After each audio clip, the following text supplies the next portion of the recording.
I try to motivate these niggas, but they hate, yeah. Run up your bad nigga, gon' make your bad bigger. I'm in my bad nigga, fuck on the bad bitches. I came from rags to riches. I ain't never gon' broke no more. Look back at my life, that's why I feel this way. If Lil Quayne had Lil Rain, but where I be? What it do, YouTube? Y'all know I'm back with another banger. I'm back with some heat. I'm back with some pressure. Y'all see this before, trust me, when y'all see the after, it's gonna look like two different people entirely. Because you know I work with them liners, you know I work with them clippers, and you know I be moving that razor. Stop playing with me. Act like you know if you ain't know before. It's a Don cut. When you see it, it's Don. And if you haven't subscribed yet, what you doing? You know I've been dropping bangers. You know I've been consistent. It's been about a week since I dropped a banger, but that's okay. After this one, I got one or two. For sure, I got one more video coming, but I might be able to pull out two for y'all by Monday. I might be able to pull out two for y'all, but I got one more video coming by Monday, and that's guaranteed. But yeah, y'all see this, man. With him, I'm just going in with the grain, and right here, this is with a 1.5 guard, y'all, closed. Going in with the grain, so this is a 1/2. This we consider a 1/2 on top. You'll see me, I'm combing it down, making sure I'm laying them hairs down nice and flush. I like to comb it before I hit it with the guard, so that I'm making sure I got the hair really nice and stretched out, so that I'm not causing any patches in the hair when I'm cutting it, stuff of that nature. So right there, as you see on that back, I'm just combing it down and going right with the grain with it. Everything I'm doing in conjunction. So as you see me combing, I got that blade and that clipper right behind it. And then I got the comb right behind it after that, and I'm just doing them back and forth. And really right now, I'm just debulking. So I'm going in right below there with that 1/2 guard all the way open and just debulking. Now when I get to that back, you see me, I'm still debulking a little bit around that back, the bottom of the taper, to kind of blend that in with the rest of the taper back there. And as you can see, I'm finna come in, you know what I'm saying? I'm coming in with my liners, creating that first bald line, that first guideline. And I like to do it around not too far below the earlobe. That's normally how I do my back tapers, but it honestly just depends on the client's hair texture, depends on the shape of the neck. It depends on a lot of things. But yeah, I normally go in with that because that's about the average. But as you can see, I came in all the way open, about an inch, half an inch, you know, somewhere in between there. And I'm just going back in and blending in halfway in between that with the guard closed. And you just want to play with that lever, open, close, close, and then I go halfway in the middle and just blend it out. As you can see, I'm coming back in with that. I'm coming back in with a 1 guard, and I'm coming right below there, y'all. I'm coming right below at that bottom where I was with that 1.5 guard, and I'm just flicking up all the way open. I'm going to be moving between the levers, back and forth between open and closed. And yeah, man, it's really not rocket science. I like to believe it's really just repetition. Once you get your reps in and you really get used to a certain motion, man, the rest is smooth as butter. Now, of course, you're gonna have textures going to be harder based on the way the hair grows, based on just the texture of the hair.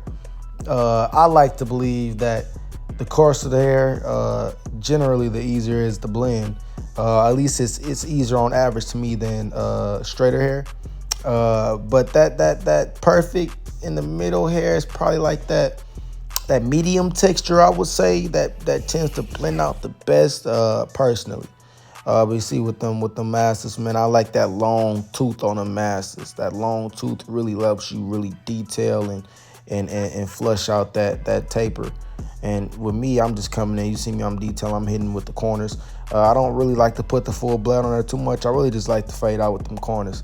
Well, you see I'm switching over to the side, and pretty much same thing I did to the back, same thing I'm doing to the sides. Now this is, you can either call this a high taper or a temp fade. I guess it depends on the area, you know, the East Coast and the West Coast, the North and the South kind of, you know, I got the different slang and different terminology for this haircut. I usually originally called it a temp fade, but since I've been in Houston, I've been kind of calling it a high taper. I'm not gonna lie to you. But yeah, so with this, I'm just coming in, as you can see, all the way open with my 1.5 guard, and man, it's not even funny. That blend already coming out blurry, and I ain't even did much of nothing. You see me flicking that wrist. I came in close right below where that guideline was, and I'm just flicking out.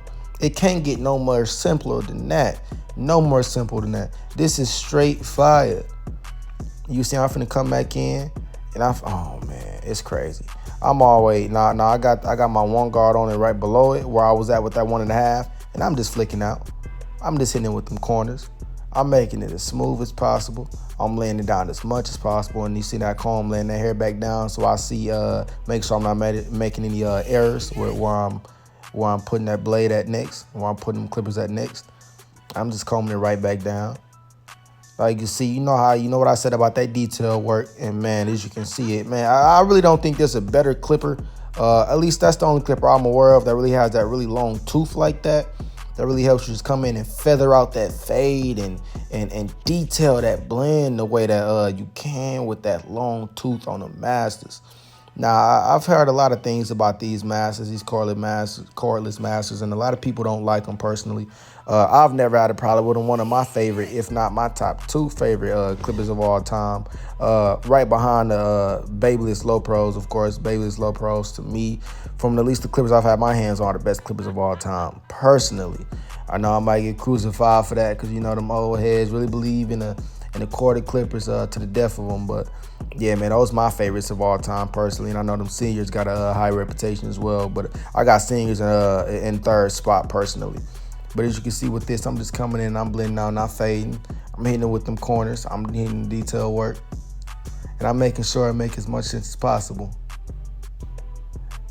Yes, sir. Now you see I'm coming in with, I like to just go with the grain with that front hairline and kind of knock it down a little bit. You don't want it too thick because me personally, I don't believe the lineup is going to come out as flush and it's crispy, and it's not going to be able to get laid down as well either, the thicker the hair is in our front hairline. So I try to come in with knock it down. Now, it definitely depends on the texture. For a slightly looser texture, slightly more medium texture, I kind of go in the front with a 1/2 guard, or if they have a cowlet, kind of going with a 1/2, a little higher guard. But if not, I try to keep it around a 1, open or closed, depending on, like I said, the length I'm going for and the length I got on the rest of the head. But yeah, so with that, I'm just making sure I'm hitting it as much as possible. Now right there, I'm coming in. Look at that. Look how I'm hitting that mustache. It don't even make no sense at all. You know what I'm saying? Like, come on now, man. Them things hit us, man. You know what I'm saying? I know a lot of people got something to say about the way them liners look, but that's okay. Them liners is one of my OGs. I done had them liners for 2 going on 3 years. As a matter of fact, I think I got those back in, was it 2020? 3 years, I done had them 3 years now, just about. Yeah, so them liners been locked in, as you can see. You know what I'm saying? They stood the test of time, and they been rocking with me, and I'm making sure I rock with them. Now, you see that back taper and that back lineup, man. Come on now, it's blurry. Come on now, it's sharp. Come on now, that's work. That's work. Don't be a hater. I know it's a lot of haters, a lot of barbers that's not on my level, that ain't charged what I'm charging, ain't cutting how I'm cutting, that always got the nerve, the audacity to run their mouth in the comment section, whether it's on IG, TikTok, YouTube, whatever platform I'm on, I always see the hate. And you know what they say? You know what Poppy Blast to say? When you great, they gonna hate. So I ain't really tripping on it too much, but I would advise all the naysayers out there and all the niggas that ain't on my level to look in the mirror and adjust yourself. Adjust the way you cutting, adjust the way you think, adjust the way you maneuver. Commenting on another grown man's post ain't gonna help your business. It ain't gonna make your cuts no better. It ain't gonna help you charge more than what you already charged, a big pimpin'. It's that simple. So get in line, fall in line, or get left behind. But anyways, you see me coming in with that razor on this beard, and we already making it do what it do. It's already coming out sharp as a knife and as smooth as butter. You know what I'm saying? I'm really just making it do what it do, following that guideline. You know, that natural guideline. I naturally bring it up slightly higher. Kind of we're trying to let that beard grow in a little more full.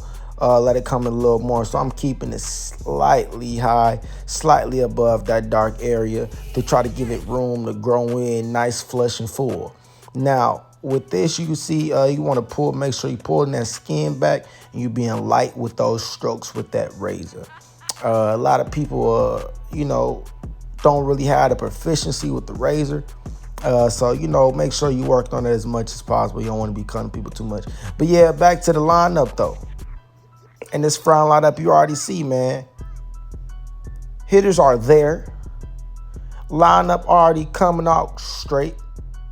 And he like his lineup as narrow as possible. So you can see I'm really just hitting them baby hairs. Well, I really came in to hit them baby hairs on the vertical bars. But I was able to really make it, I was really able to hit a lot more hair with the lineup in the front though, because it's a lot more full than the vertical bars. But yeah, as you see, I'm coming in. And I'm just tapping it a couple more times, make sure it's as sharp as possible. I'm gonna hit that left side. I seen the left side was slightly lower than the right. So I came in and hit it a little bit more to try to even out as much as possible. Now with this, I'm coming in with my enhancements. Y'all know how we coming. Y'all know we add enhancements. If the client wants enhancements, we're gonna put the enhancements there. Come on now.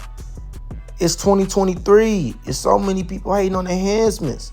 You need to fall in line or get left behind. It's really just that simple. Too many naysayers. It's people, I can understand the people outside the industry, but the people inside the industry is crazy to me.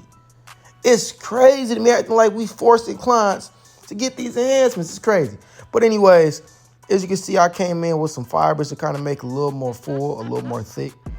Yeah, make it a little more dark, look a little more flush. If you ask me, I really like that. I do that sometimes depending on the client's level of thickness on their hair and preference. It also comes down to preference, honestly. It's really just that simple. As you can see, it was no point to me to show y'all the other side. Y'all seen the first side, the right side. Y'all, it's same exact steps. Like literally the same exact steps. But anyways, as you see, I'm coming back in. And I'm just hitting that line, my liners a couple more times. Try to get any little overhang hairs. Make, come on now. This is that detail work that will set you apart. It's that detail work that's going to help you charge 50 and up. This is that detail work that's going to push you in those levels of what you can charge, and just, for what your work is going to be worth and how it's going to come out in a cleanliness and a sharpness of your cuts. You know what I'm saying? You want to make sure you detail as much as possible. I detail as much as I possibly can. I love detailing. If it's something I remotely see out of place, I'm going back in. I'm touching it up. I don't care. That's just me. I am a perfectionist. I do not BS with my haircuts like a lot of barbers do. Of course, y'all see a lot of barbers BSing with their haircuts, not really taking enough pride in caring to it, and it's BSing. But yeah, you see, after I put that, I like to put that pencil on there. After I put that pencil on there, I like to blend it in, which you should anyways. For the people not blending the pencil, you crazy. You're crazy. That shouldn't even be a preference. That's wild. You just not blending in that pencil. You just got that look like a big old chalk line across. No, that's wild. I ain't gonna lie to you. That's very inconsiderate. You're very lazy. Or you're just misinformed. You got two options. But yeah, as you can see, I came in and I did it off camera, but all I did was hit the razor on that lineup one more time to blend in that pencil even more for what just the liners can do on their own. I came back in and sharpened it with the razor. As you can see, that's a full 360. That's butter. That's butter. Yes, that's straight. Oh man, they can bend a ruler. What get Beam say line so straight can bend a ruler?